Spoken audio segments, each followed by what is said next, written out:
Hey, how is everybody? Um, Welcome.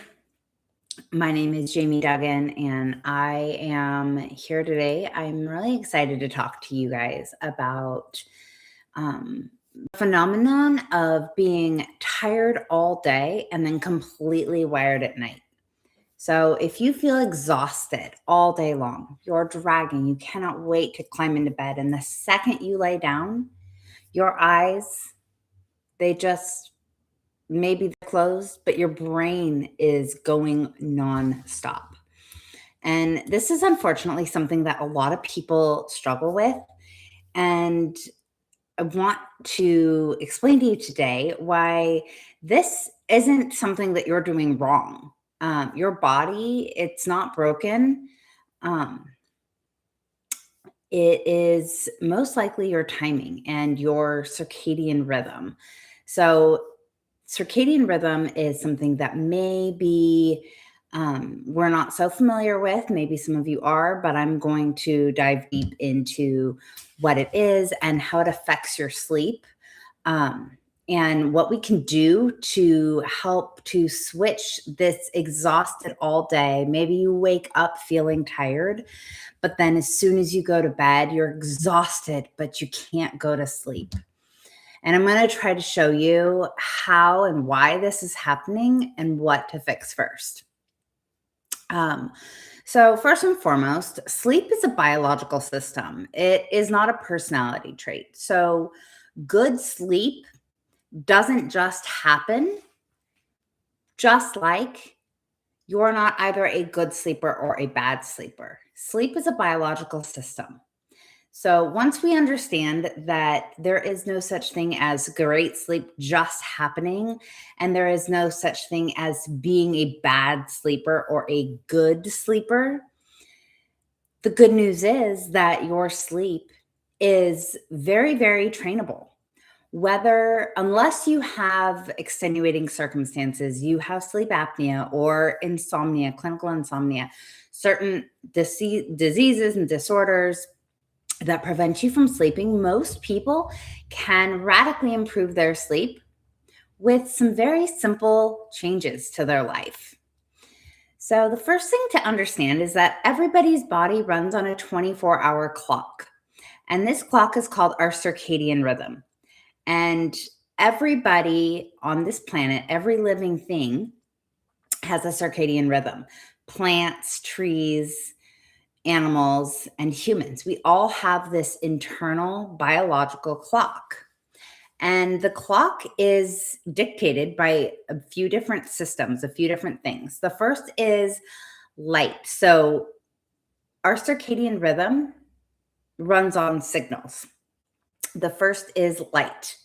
And so, this means that morning light exposure, when we open our eyes and the light comes in and it hits our suprachiasmatic nucleus in our brain, it tells our brain that it's morning time. And as the day goes on, when the sun starts to go down, darkness falls, and that absence of light, the dimming of light, then signals to our brain, to our suprachiasmatic nucleus, that it is now nighttime. And we begin to produce melatonin. So, light is a very, very strong signal that our circadian rhythm thrives on. So, when we are flooding our brain, our eyes with artificial light at night, it is one of the ways that we are confusing our internal clock because it does not understand why it still is having light when it is now past sundown. The second signal is food. So when we eat, timing really matters. If you've ever had a late meal and then you slept terribly, this isn't random. This is part of your body being confused because at night its purpose, our digestive system wants to rest and digest. But if it is trying to digest a really late meal, there is no resting that can go on.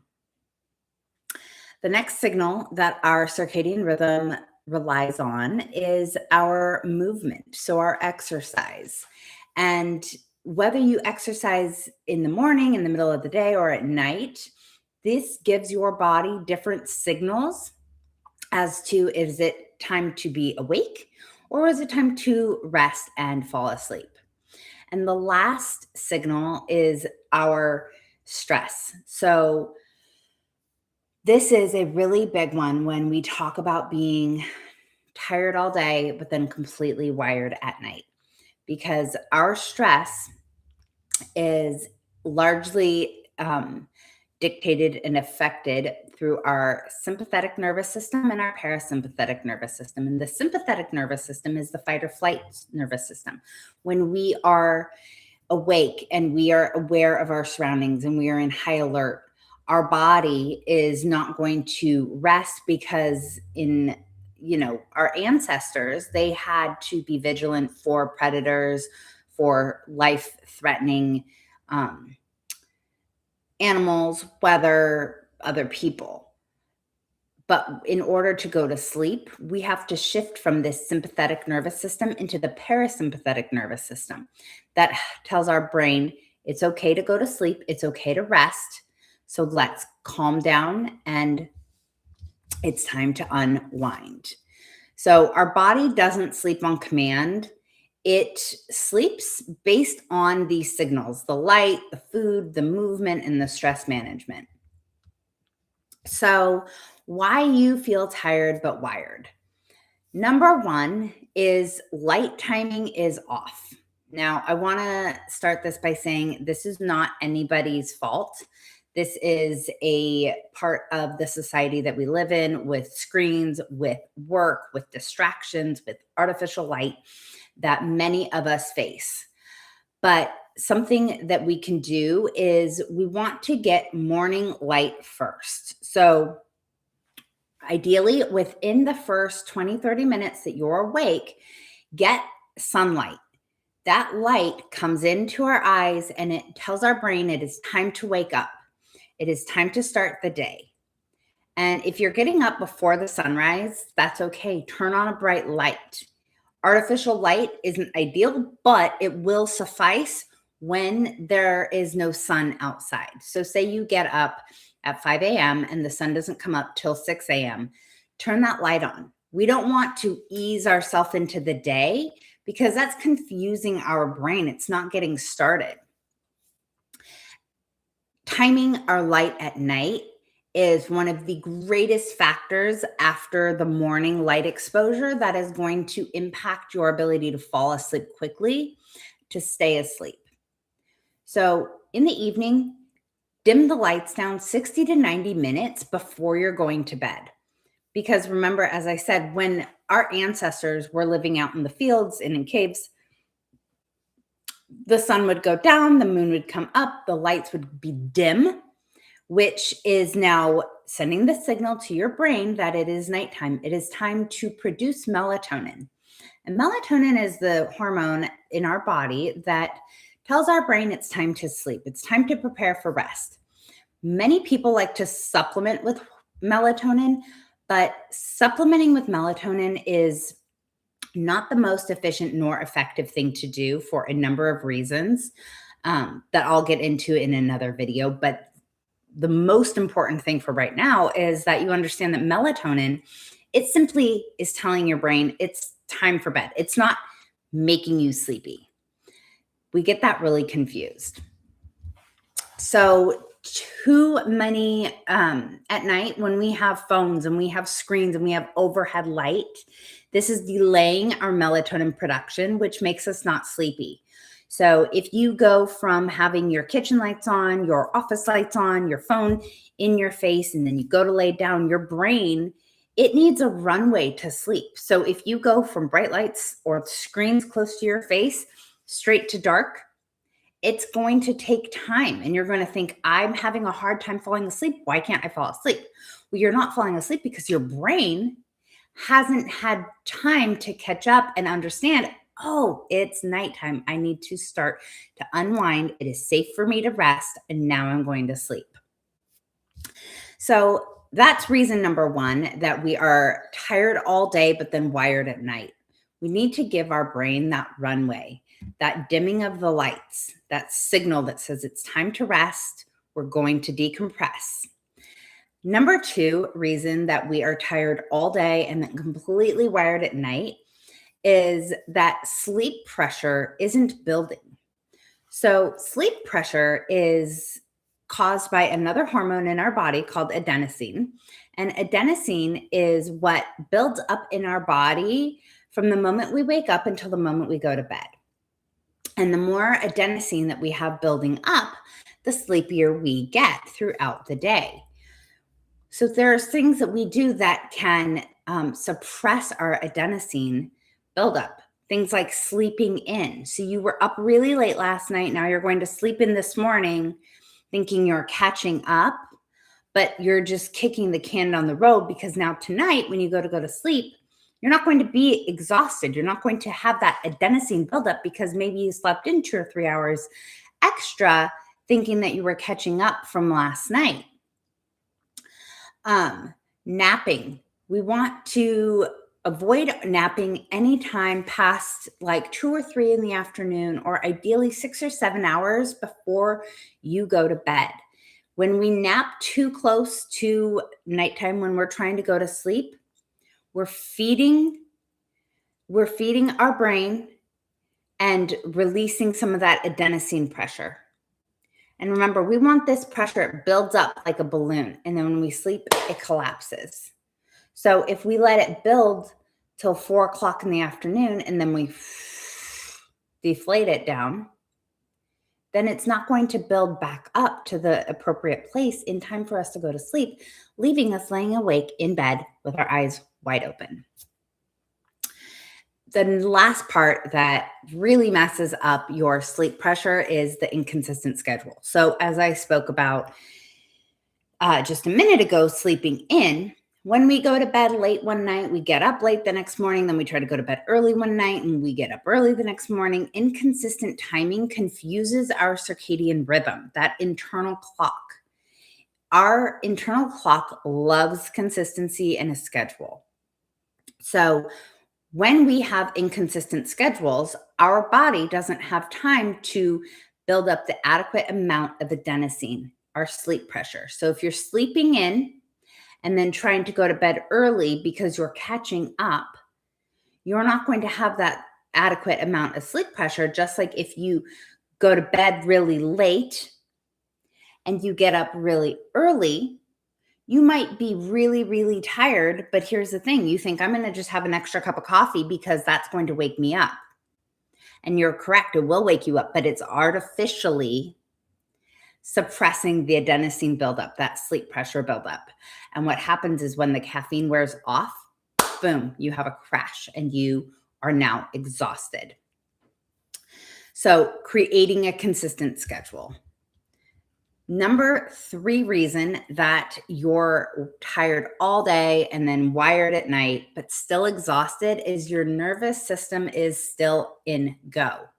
We go, go, go all day long.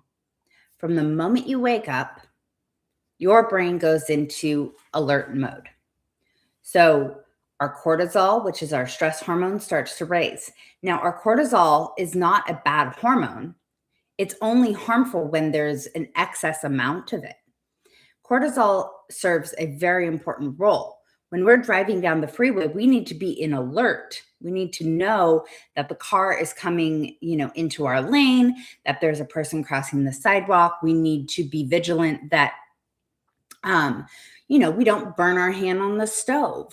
We are in constant go mode. And in the world we live in, unfortunately, we're in this mode even more. When we are scrolling on our phones, we're skipping from topic to thing to next to email to meeting. And we are very confused about what is actually a real stressor and what is not. So when we go in go mode all day long and we don't have that wind down time, we have a really hard time downshifting. So when we're going all day and we don't have a downshift, you're not allowing your body to rest and recover and understand that it is now safe. Because unlike our ancestors, we live in a society that is safe to lay down and go to sleep. Most of us, if you're lucky. We don't need to worry about that, but our brain doesn't know this. So we need to create a nighttime routine that tells our brain it is okay. And one of the most simple things we can do is that when we go to bed, typically we're not thinking about exciting things. We're not thinking about fun and happy thoughts. Our brain starts to go into, I forgot to do this. I'm going to have to do this. I forgot to pick up my dry cleaning. Oh my gosh, I have that big meeting tomorrow. Oh my goodness. And we're thinking about all these things that stress us out. And what happens is that stress internally is raising our heart rate, making it impossible to go to sleep. It's also raising our cortisol, which, remember, cortisol is the hormone that is released in the morning. It's our stress hormone that tells us it's time to get up, it's time to go. You cannot fall asleep with rising cortisol. So when you feel tired all day and then you are exhausted at night, even if you are lucky enough to fall asleep, your body isn't rested because it is still in overdrive. And something that I see so often is that people are over medicating and they're self-medicating sleep. Melatonin, Ambien, NyQuil, different sleep supplements and pills. And what is happening is this isn't creating restful sleep. This is creating a extended period of unconsciousness, not allowing your brain to unwind. So how do we overcome this being tired at night, or tired during the day and wired at night? Because this is when the beautiful thing of restful sleep comes into play. So the first thing that I want you to do is you're going to lock in a wake up time. And I want you to pick the same time every day, 7 days a week, between 30 minutes, give or take. What this is going to do is it's going to start to create predictability in your circadian rhythm, and it's going to start create consistency in your wake up and your light exposure in the morning, allowing that adenosine to build throughout the day. You're not going to sleep in, and this might be really hard. So if you're having a really hard night's sleep and you're not sleeping well, I still want you to get up at that same time, because we have to break the pattern of inconsistent sleep schedules. We have to input new signals, new morning light exposure, new sustained sleep pressure build over the course of the day. Next, step 2 is you're going to get that morning light. So within 30 to 60 minutes, you're going to go outside for 10 to 20 minutes. No sunglasses, if at all. This light exposure is what is going to set you up to be energized, but also it is going to start your melatonin production when the sun goes down at the appropriate time. This is going to allow your brain to start to understand it is time to go to sleep, begin to unwind, begin to fall asleep. And if you're getting up before the sun comes out, no problem. Just turn on a bright light and then get out as soon as the sun comes up. And then number 3 is you're going to dim the lights at night. And this is a really, really important thing. 60 to 90 minutes at the least, if nothing less. Ideally, lights go dim after sunset. This is a perfect time for lamps, accent lighting, dimming the lights. This is your best signal next to the morning light exposure, the dimming of the lights at night, telling your brain it is time to unwind. And then we're going to take no screens, no phones, no texts, no emails, no scrolling, minimum of 60 minutes before bed. And the reason is this: I don't care if you wear blue lights. Blue light glasses have been proven that they're not actually that effective. It's not so much the blue light as the activity the stimulation from the scrolling, from the emailing, from the texting, that keeps us from falling asleep. Screens close to our face are putting in so much bright light into our brain that melatonin cannot be secreted. Our body is actually not making melatonin. It doesn't know it's time to go to sleep. So again, we're going to lock in the wake up time. We're going to get the morning light exposure, and then we're going to dim the lights. When you fix your timing before you try to fix your sleep, we want to fix your timing before you want to fix your sleep. This is the number one thing that we can do to flip that switch from being tired all day and unable to sleep at night. Timing is the number one lever that you can pull. So if this hits, if you're like, yes, this sounds like me, your sleep is not random. It's simply misaligned. And it's not your fault. It's the society we live in. But now you know better. So start with those 3 things this week, and I'll be breaking them down deeper in upcoming videos. Comment timing if you're starting, and let me know how it goes for you. Don't forget, I want you to slow down. Do not rush. The process of creating optimal sleep is 100% worth it. Take it one day at a time, one action at a time. Bye.